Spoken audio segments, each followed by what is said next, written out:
Can you read? Well, maybe I'll Can you just, read that? maybe I'll slide when I want Maybe to. I can. But so I'm gonna focus on the long history of the church. And I was gonna put up a Maya Angelou quote, which you've heard in many different versions from many different historians. Okay, a Maya Angelou quote of that if you don't know where you've come from, you don't know where you're going, sort of, or we learn from history, and if we don't, we suffer the consequences of repeating history. That's just an introduction to why we focus on history, why it's important. And so we're thinking a lot about where are we going as a church, and to think back and make sense. Now, most of our institutional memory for most of us focuses on the last 50 years or so. And I want to go further back because there's some remarkable people early in our history that set the tone for what we became as a church later in our history. And I'm going to skip some. Maybe I'll pull up my slide if I need to. But let me start by just talking. So one of the first people I wanted to talk about was Charles Finney. Now, Third Church was founded in 1827, and if you think about 1827, what was Rochester like at that point? We were at 1811. Rochester had a population of 50,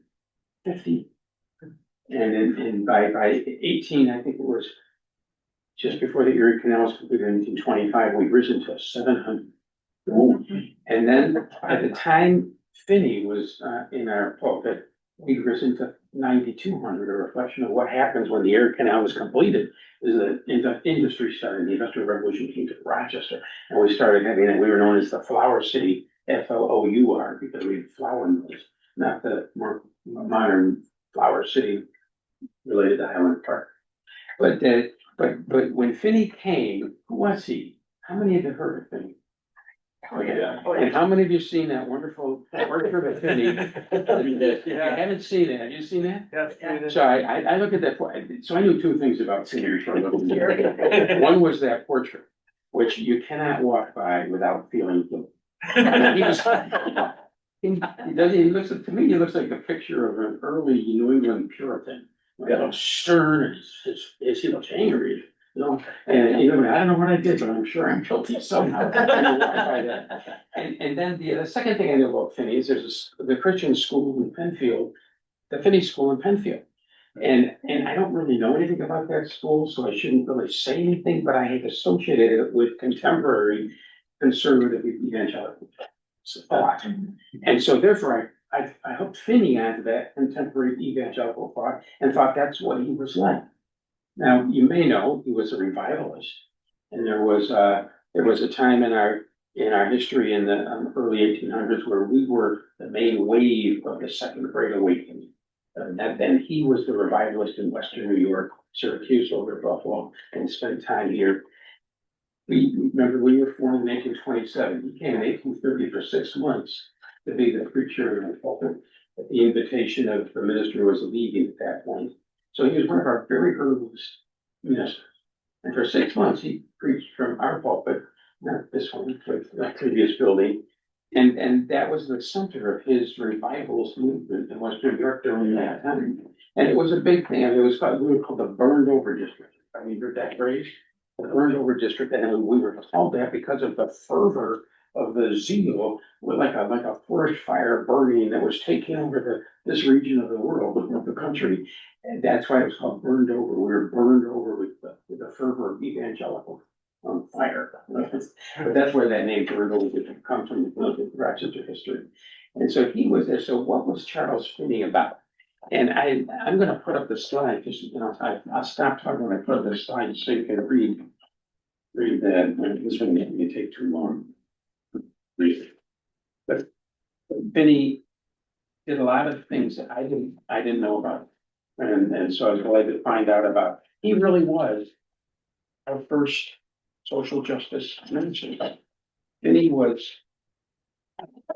among his real concerns were education for all, some great schools for all, which is one of our current projects, but education for all. And he meant women, he meant everybody, no matter what their ethnic origin is. And he was convinced that was a very important thing for Christianity too. He became one of the early presidents of Oberlin College in Ohio after he was here. But among the things that he was considered a new school preacher. Well, what did that mean?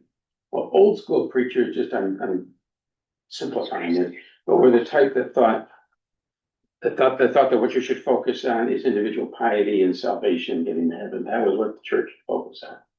The new school people like Finney and other evangelists at that time thought we ought to be more concerned with what's going on in the world around us. Most of them were abolitionists. Charles Finney, before he came to upstate New York, served in New York City, where he refused to serve communion to slaveholders. Where he actually, he was. Yeah, That's notable. he was involved in the Underground Railroad then, and when he came up here, among other things he did at his revivals, he had women lead prayer in his revivals, which was revolutionary at that time, to allow women to be leaders in worship service at that time. And then, I'm forgetting something about Finney. Look at my slide here. Well, I mentioned the things. Those are the things about Finney. So that really was a good thing about we were a social justice church at that time. What happened after Finney? Well, think of what's happening historically in the rest of the 1800s. And we had a long-serving pastor, Albert Gallatin Hall, who served our church for 31 years as the head of staff. And Hall was an old school minister who thought he didn't want the church to get mucked up in the mess that was going on with the run up to the Civil War and with slavery. He was focused on old school, just focused on individual piety. So that really dominated our church for the rest of that century. And something dramatic happened at the turn of the 20th century. Louder from there. But at the turn of the 20th century, our minister was somebody named Richard Harlan. Now that may sound familiar to you. Harlan, his father was a Supreme Court justice, a U.S. Supreme Court justice. His sister was the social secretary for two first ladies, Harding and Coolidge. And so he had been valedictorian of his class at Princeton. He was very his credentials were very aristocratic. And so when he was minister of our church for the last few years of the 1800s and into the beginning of the 20th century, the 1900s, he carried himself, and Bill Young wrote a pamphlet about this history back in 175th anniversary, almost 25 years ago now. But he said he was thought of, he carried himself in a superior manner. And he was 6'6" too. Bill referred to him as an aristocratic minister. Well, then came the turning point in our history. Then came Paul Mostrey. And I wish I could show my slide because he's done so much. And I got my information about Paul Mostrey from an adult ed class that Dr. Froman had given, a 3-part class. He devoted 3 seminars to talking just about the ministry of Paul Mostrey. And this was, Rod, as you know, was a historian, really. He loved giving history. And when you listen to his talks, he'd give you 6,000 bits of information in 1 hour. It was a Gatling gun, a fire hose of information from Rod. But he loved the history. And so the single person he picked out to choose from the ministers in our history was Paul Mostrey. So let's talk a little about Paul Mostrey.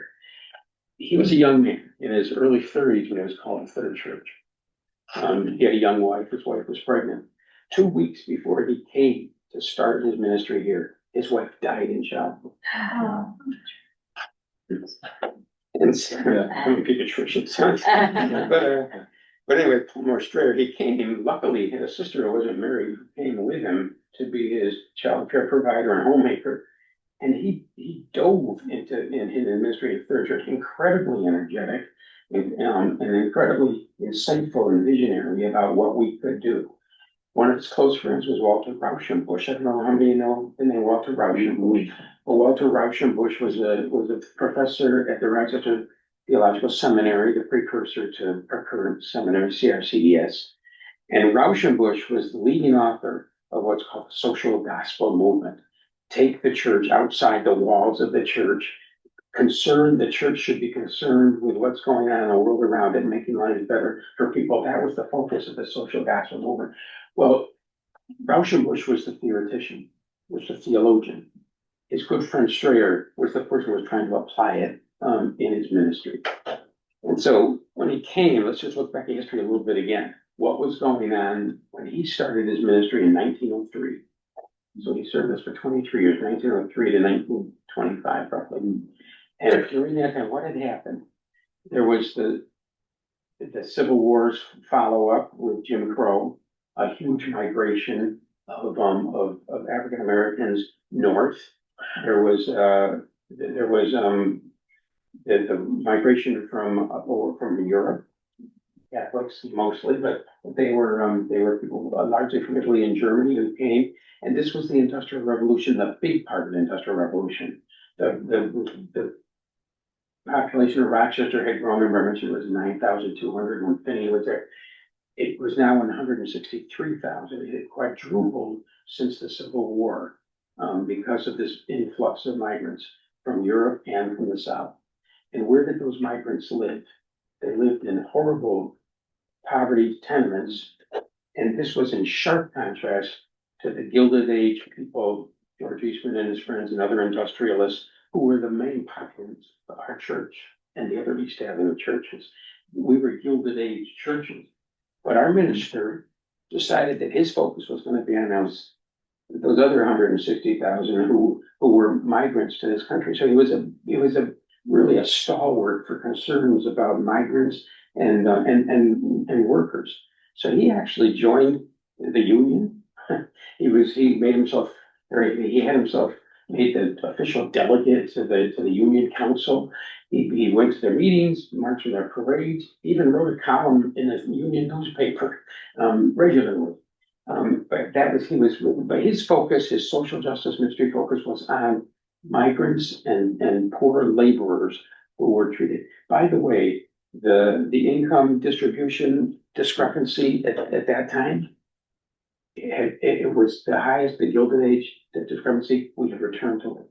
The discrepancy between the rich and the poor was greatest there, dipped way down, and now in the last 20 or 30 years, it's climbed up to the same discrepancy between the richest and the poorest, where 0.1% of our population is only 50% of the wealth. I heard the recent figure was the top 1% is 90%. Some ridiculous income distribution.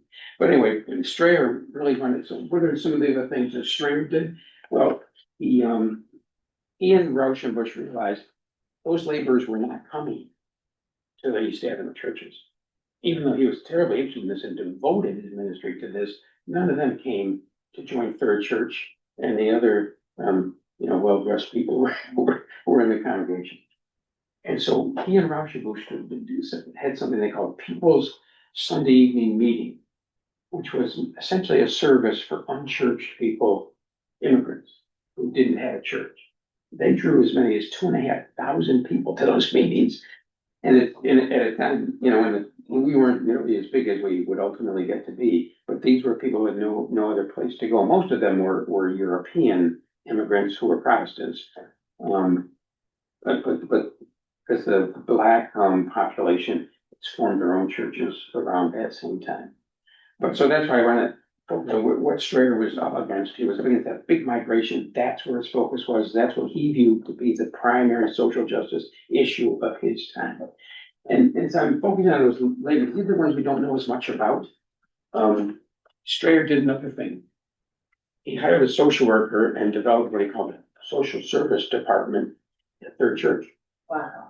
And that's a lot of work for one person, but the government did not provide these services at that time. There was nothing of our current social safety network going on. So Strayer recognized that and started this. Not only that, but then he met with several leaders of Rochester to form something. It was a precursor to the United Way.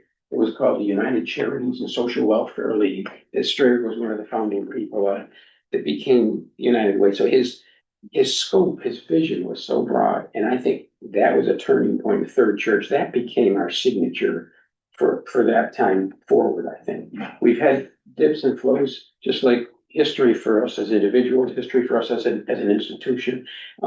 It has Rebecca likes to think of it as cyclical, the church calendar is cyclical, not a straight line. But that our history as third church is important to look at from where we came from. We had our period as old church and then got into this new church and then social focused church. That is an important part of our history. Frankly, I don't think that it's cyclical. I think that's just a little bit of evidence of the curve bending toward justice. But, you know, that we're not where we were in the 1800s.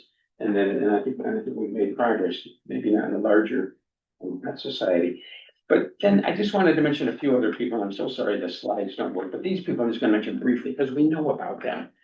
I think we do. So during the civil rights era, before the Rochester riots of 1964, and those are a big deal. For those of you who don't know, the Rochester riots in Rochester, they were some of the first racial riots in the country. Got a lot of national attention, and Bill Hudnut was the head of staff during that, just leading up to that time. He was in 1948 to 1964. He left just before the riots happened.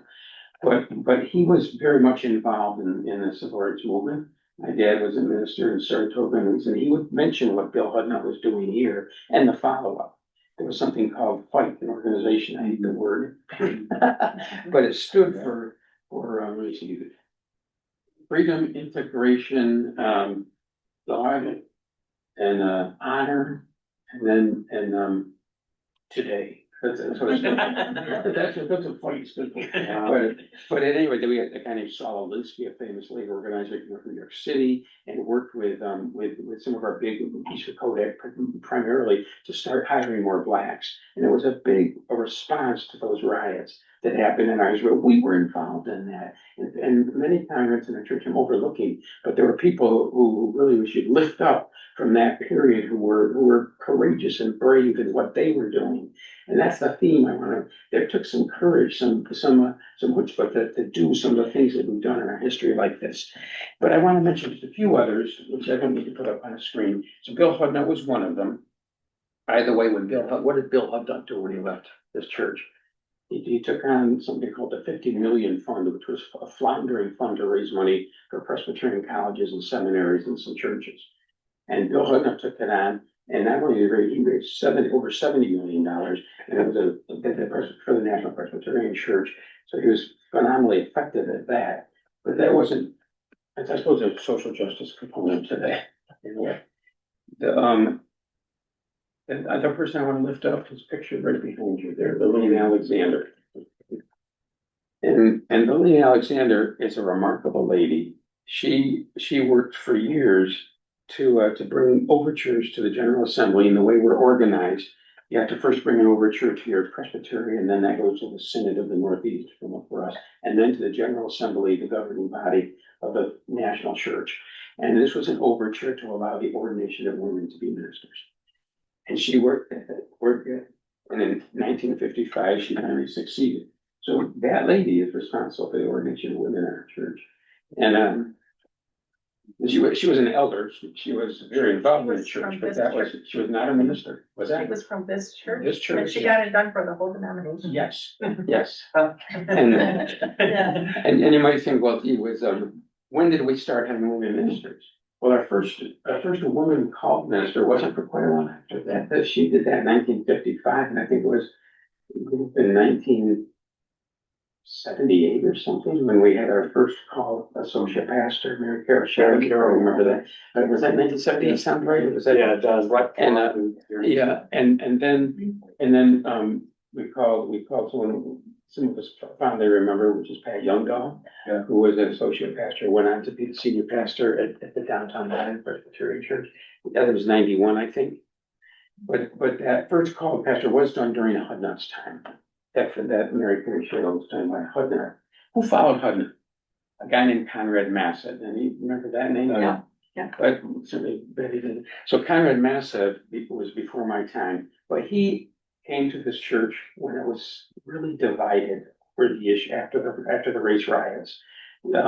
And Hudnut was a very vocal advocate of supporting and promoting the blacks in the city. And Massa was left with the division of the church. And so he had to negotiate that, and he was a very accomplished person, and he went from here to be president of Christian Seminary. But that was a struggle for him. But a lot of what happened, was the Fight Square sorts of initiatives that were taken in the city to improve black employment happened during his time. And then, but I want to lift up, then there was Gene Bay, and Ralph is going to talk about this more. But the thing particularly I think is remarkable about Gene Bay's ministry is there a time when people like Ralph, there was a group of people like Ralph who were advocating for ordination of gay and lesbian people and other abbreviations I get to maybe, but at that time, and they requested that Gene preach a sermon about this. And I'm speaking history, the two people here know much more than I do, but that Gene did. And I was one of those people who really wasn't paying attention to that issue until I heard Gene Bay give a very powerful sermon urging us to take on this issue. And that was in 1986. Gene left in 1987, so he brought it up, but then anyway. But in 1987, we did go through the process and complete the process to declare ourselves a more light church at the time, the largest church in the denomination to do so. And so we were, that's a proud part of our history, is that more light history. And I want to give credit, to Ralph for something else too, is that Ralph and Beth Laidlaw and Lori Mahoney, after the killing of George Floyd in 2020, formed our anti-racism team and have been tireless at promoting and educating us about what racism is all about. And I think they, like William Alexander, really, are elders who led this movement more than our clergy was leading at the time. But I'm skipping over John Wilkinson and Rod Furman. So Rod is one of my heroes. He served our church as an associate pastor from 1998 to 2021. So that's 23 years. That's a long time. And Rod came to this church because he said it was his dream job. He didn't have to be head of staff. He could focus on outreach. He could focus on that. And he was unbelievably energetic. I think Rebecca's a very close challenger to him in terms of energy, but very energetic in terms of promoting all kinds of things. And so the richness of our outreach programs and our advocacy programs were nurtured, initiated, sustained, grown by Rod Furman in an amazing way. And I can't even, too many to mention, but you know what our ministries are: hunger and housing and education and discrimination of all sorts. We have a rich history, recent history, particularly of a lot of work in the community. And so I wanted to lift up those two also. But I'm going to stop there with one last person I'm going to mention, and that's Rebecca Seeger. Our first called female head staff, 2002. And when did Lillian allow this to happen? 22. 19, or was it 22, excuse me. So 1955 to 2022, before we had our first female head of staff. Now, there weren't as many coming out of seminary, if you go back quite a way, but it was time. And all I can say about with her energy and how she's engaging the community so in such a major way, already sitting on the Urban League's community table, being active in that, and a lot of other stuff she's done about white Christian nationalism too. She's been active in opposing that. But all I can say is the last thing on my side is stay tuned, because we're in a period now of a surge of social justice ministry. And why do I talk about this? What's the importance of it? Because I'm not going to take much time on it, but I'm proud about it. But that isn't the reason for doing it. The reason for doing it is that this should be an inspiration to us that we too can be courageous and bold. The particular issue may change, as you notice over time. The issue has migrated from various things, from women to gay rights, to segregation and civil rights. It's education. It's varied a lot over those times. All of those areas we're involved in now, but that we need to be bold to think, what are the major social justice issues that we're facing right now? And what can we do about it as a church? But that's where I should stop in that route. Sorry, bro. Wow. Thanks, Brian. Can you share your slides? What's Can that? you share your slides? with us Yeah. in some way, or, I mean. Here they are.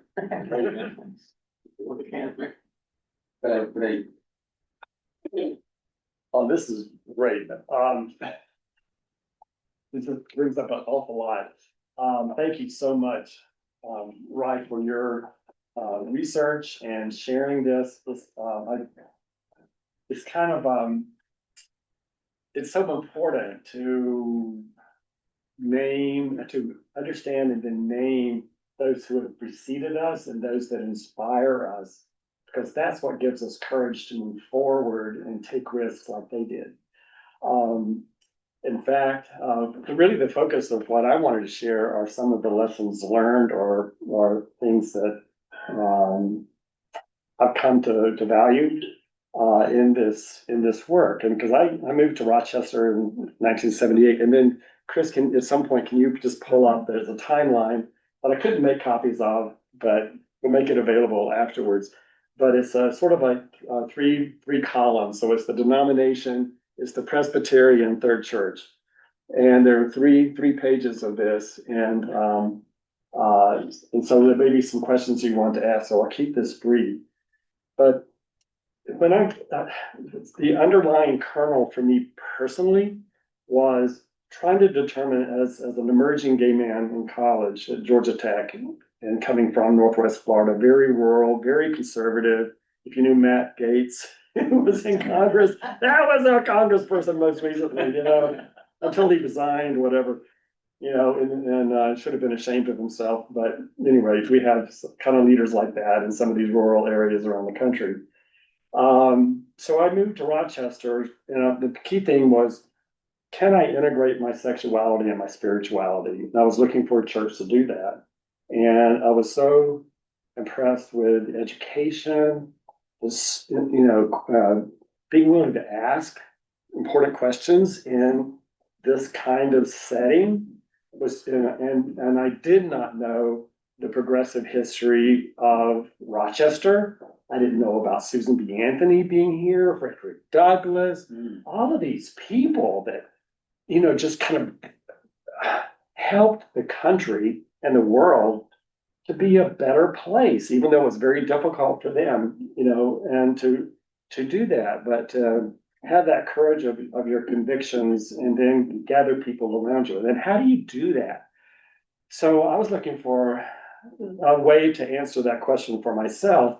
And I discovered Third Church. And I love to sing, as and because that's where you find your heart. Is in art and in music. And so when you don't have language, that's where music can come in and to really, really help, especially as a teenager trying to figure oneself out, But so I just fell in love with Third Church, and Jean Bay came almost concurrently. And I remember Mary Carol Shadle, and a very quiet but very strong person. And so it's important for us all to think about name the saints in our lives. So who are the folks that have inspired us? So think about that. If the name that comes out, share it. Please share it. Like for me, it was my paternal grandmother, lived right across the lane growing up, and she's the one who was closest to me in terms of helping me understand what does unconditional love look like. So see, I get choked up about it, but who are those folks, and then just anyone? Lynn, Okay. 19 years old, it was when I realized that there was more than what I had grown up in, which was Catholicism, and very kind of blinded by being able to look at everything else in the world. And you were in my eyes. Well, that's kind of neat to have someone close by like. Yeah. Well, I was moving to Rochester, not knowing a soul. Virginia Davidson, from the downtown church, where I came, there was a monthly gathering of, mostly allies and some gay and lesbian people that met, and D. Miller, some may remember D. Miller when she was a member of Third Church and moved back and forth between Third and downtown. And ultimately and she's now in Presbyterian home, having some dementia, as I understand it, and her spouse, Chris Hunt. But we would meet in her apartment, which was facing Cobb's Hill, once a month for a potluck. And then there were Bruce Billman, some may remember Bruce Billman, who was pastor of small churches. His last pastorate, I think, was the South Presbyterian Church, Mount Hope and South on, Oh, yeah. the corner, near Strong. Yeah, couldn't do that.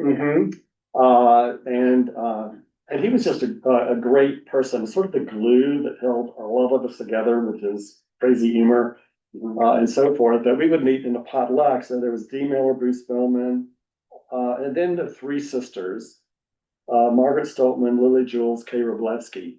And these were women who would go to Presbyterian meeting and had a real sense of the pulse of what's going on in a Presbytery, but also the Synod.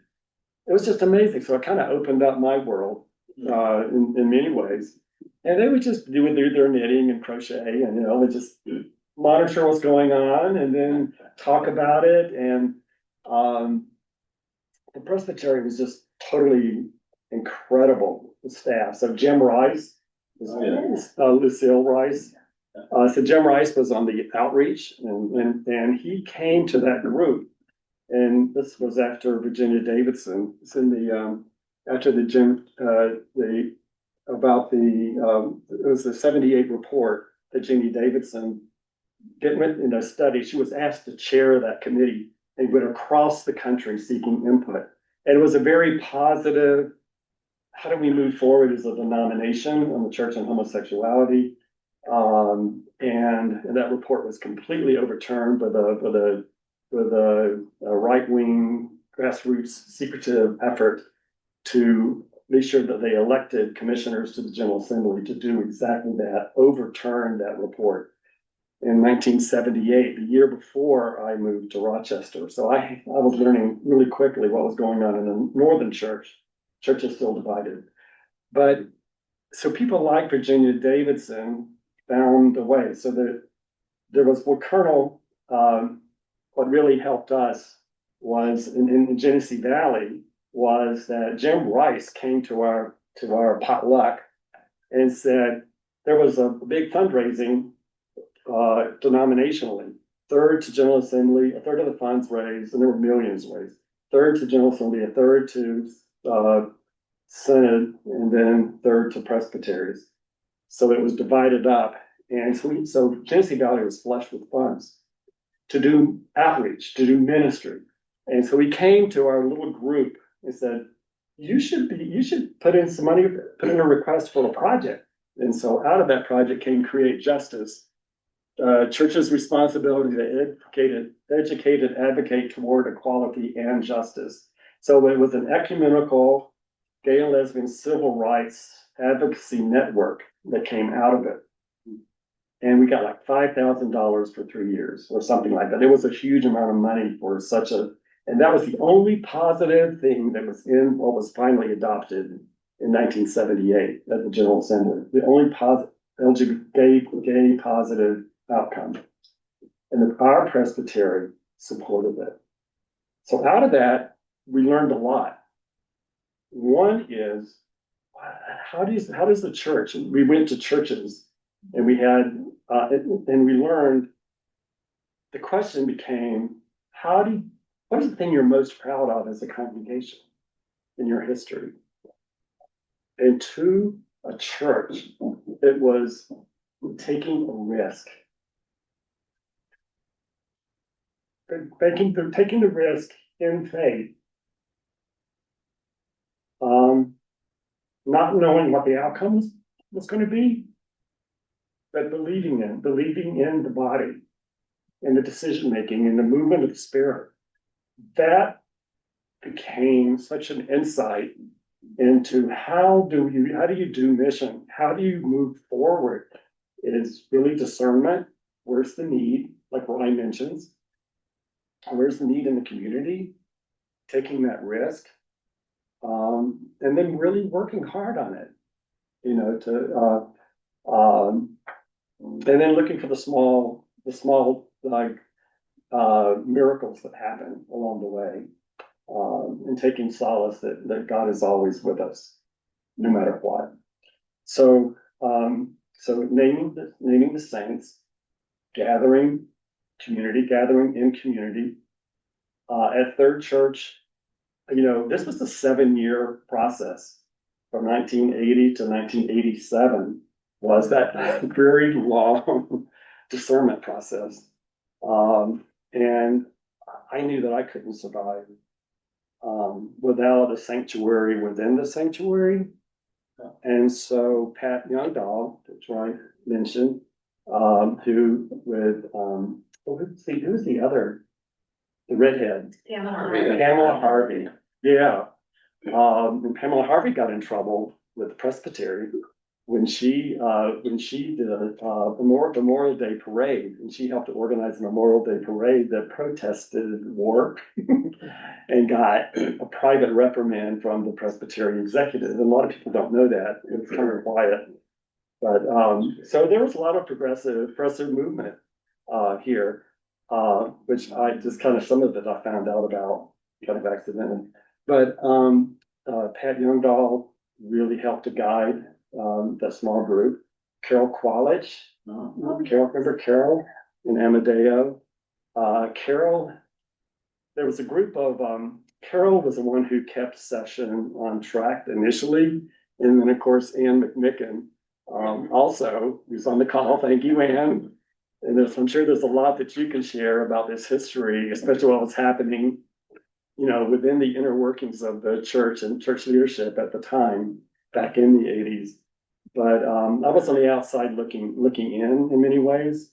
But having Carol Qualich, who had a master MSW social work, you know, worked with Hillside, was so instrumental. So we had our support group.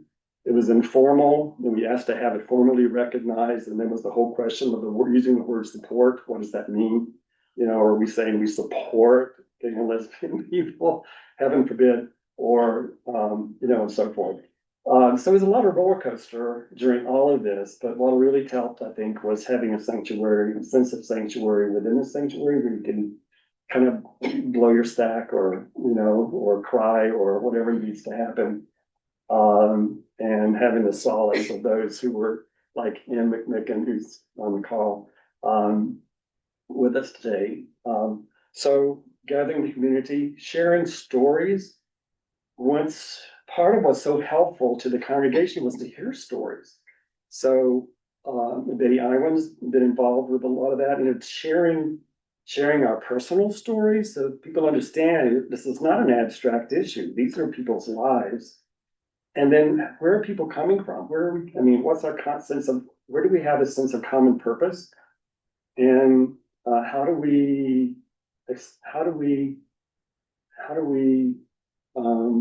welcome the stranger in our midst? You know, following the model of Jesus and the stories in the Old Testament, you know, when they're living in the desert, how do you welcome people, and so forth. The other kind of a lesson is listening to the call. Where's listening, praying to God, expressing frustration, being vulnerable, saying, okay, I know that you know who I am and know everything about me, God, but I'm trying to understand you and where you're calling me to be, and so forth. And being how knowing ourselves well enough to be able to enter into what I call brave space. So, and there was a lot of that for me personally, because it was such a sexuality is so personal, it's hard to talk about it because of that. So how do we enter into brave space on these kinds of topics? And so there was a lot of discernment about that. So when Create Justice, for instance, was formed, we said we need to have accountability. And so, okay, we'll put in there in the request for funds that will be, we'll report to the Presbyterian at least every year, if not the beginning, well, every 6 months. And then it'll be a yearly reporting to the Presbyterian in terms of what happened and what we accomplished, et cetera. And everybody bought it because, hey, we want accountability.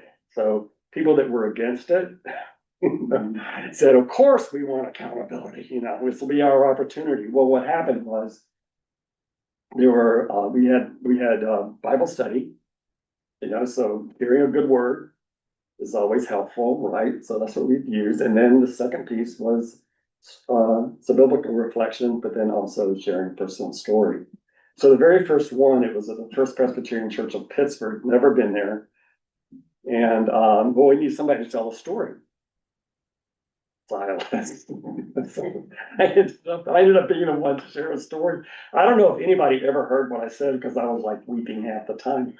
And it was so vulnerable because I was having difficulties with my parents and feeling separated, a lot of sense of separation. So it was tough, but we got through it. But what I learned through that is stepping out. It's important to step out in faith. So you feel like you're not alone, that God is with you, always by your side, even though you may not know it at the time. The other is the power of storytelling and the ancillary, the power of vulnerability. People can really know when you're either trying to pull something over them, or where you're opening your heart. And when we open our hearts up, I think there's a better degree of understanding and possibility of understanding. And then also people can be vulnerable themselves. So it's a two-way street. And by doing that, then a larger truth emerges in a sense. And then I remember Dr. Stewart, Jim Stewart, for those, everybody who remembers Dr. Stewart. Oh my gosh, what an incredible person who explored. He wasn't afraid to ask a question, but he always framed his question carefully. And really grew exponentially and became such an advocate, unabashed with John. Who was his? Morton? Yes, John Morton, Ruth's.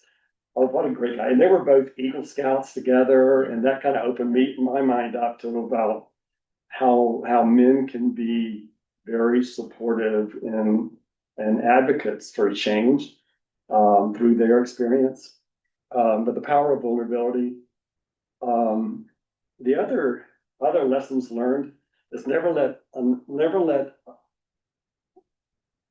others take your power without your consent. So it's like it's permission. Then there's some stories with that. Another lesson is the power of two or two to three. Jesus says another whole meaning to Jesus' statement that where two or three are gathered, there I am also. That is so true. Boy, have I found that out. Going out by myself, especially in anti-racism work. It is so important to go and have someone who is not afraid, as a trusted person to help you get any feedback and how you are embracing a new space and how you're being perceived. And because sometimes I speak and what I really need to do is listen.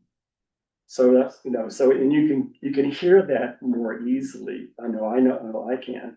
When I have someone that who's like a mentor or a companion on the journey to have, or two or three are gathered. I mean, I always thought, well, that's, I understand that safety in number, blah, blah, blah. But no, it's really so that you can gain feedback on how you're doing and how it might improve how we're relating.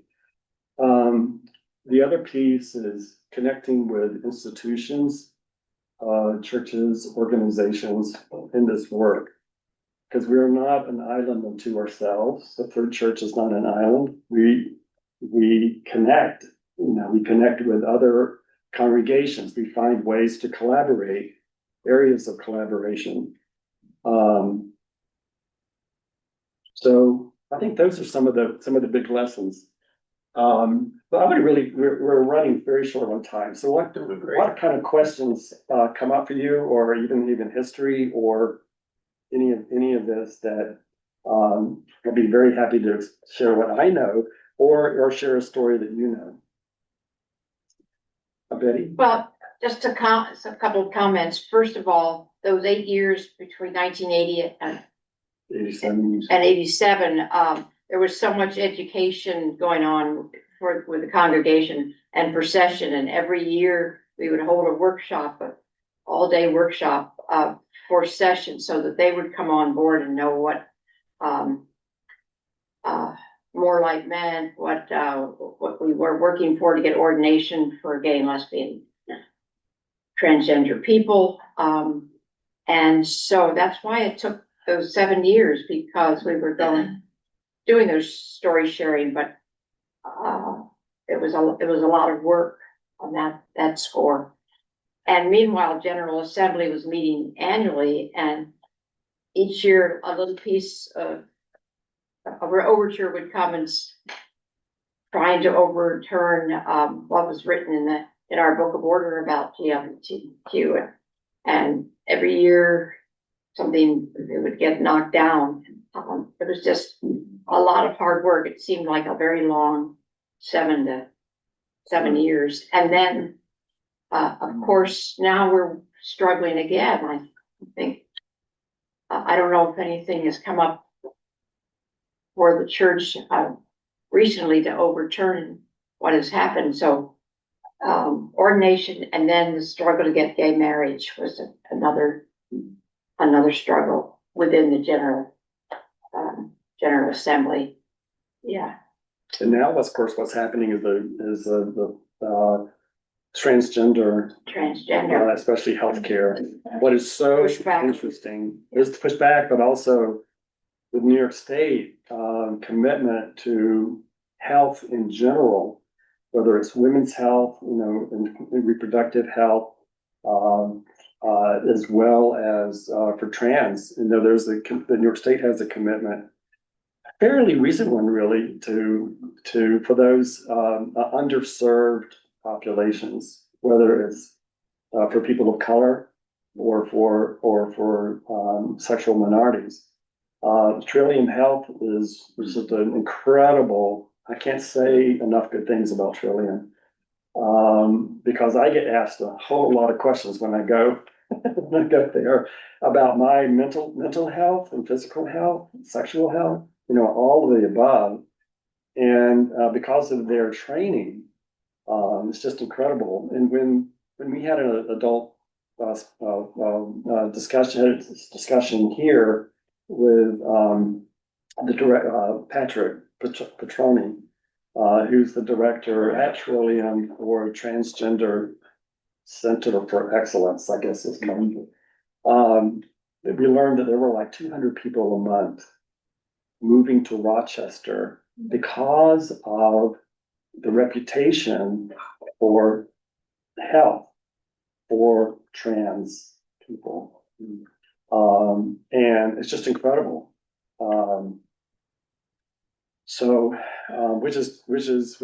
We have some wonderful resources that have been available, and that is under attack. So that legislation So there's a jump for General Assembly even. There's the Cherokee Presbyterian, has an overture affirming the need for transgender, to protect transgender health. It should, I think, the Morlock Committee is looking at it, or we've been asked to look at it. Oh, we have, and we sort of voted by, By on an proxy, email, and then yeah. it's gone on to now. To the Presbyterian. Presbyterian, yeah. Yeah, and it should be considered in the next meeting, I think, coming Yeah. up in April or In May. May. You know, Yeah. Ralph, one of the Yes. other things, oh, excuse me, our church was, what's it, we were not attacked, four churches Challenge, yeah. challenged, our position on, were we ordaining GLBTQ people? And did we say we were gonna ordain? And they wanted to prove that we even said that we were gonna ordain, even though we might not have yet. And so that challenge went up through the judicial levels in our church. So we were willing to put our neck out. And it was ultimately decided by the Permanent Judicial Permanent Judicial Commission. Committee that we were not, but Yeah, Ralph, Yeah, I just and- wanted to say, in your quiet moments, don't ever underestimate the power of your personal stories. I will always remember that. It was transformational for me, but I feel as if you opened your heart and your soul. I remember thinking, I felt as if I looked into your heart after those stories. So God bless you. Oh, thank you, Pam. You know, and I recall, Mary Jane Link, who I had no idea that they had a gay son. And we were in the educational thing that Betty was discussing. I do, you remember some of them we were at the divinity school. somewhere, yeah. Yeah, it was in the big, this gorgeous room with a wonderful woodwork all around it. When it was on the hill, Goodwin Street, and Mary Jane and Ken were talking about their family. Oh, just the kind of opening up and then sharing, and then oh gosh, other backgrounds ahead. Well, just a shout out to Judy Lee Day from Calvary St. Andrews. They're in our neighborhood. We moved in there in '85 in South Wedge, and she just was a pioneer. And she's still doing the same pioneering. So just the pledges up there in 1980, they more like. Yes, Calvary St. Andrews was a magnet. I mean, they had the lending library of tools to help the neighborhood. I mean, they welcomed people with disabilities, in the tower on the South Avenue. Yeah. So the big tower there, and they said there would be like 15, 20 of them together, but they also welcomed the Gay Men's Chorus to be there. Actually, Van had joined Calvary St. Andrews Church, and then we met. And so I said, I should probably be at Calvary St. Andrews, and you should probably be at Third, in terms of stereotype. But what we agreed to do was, okay, that'll be my plan B and I didn't share it with anybody here, but the plan B was I could always find a church. And I would eventually say that there were about 5 congregations that I felt like I could really be a member of, just knowing the character of the congregation, which was a solace really, that and together, in community, we can do a lot. The other person who really inspired me was Betsy Hudnut. Oh, yes.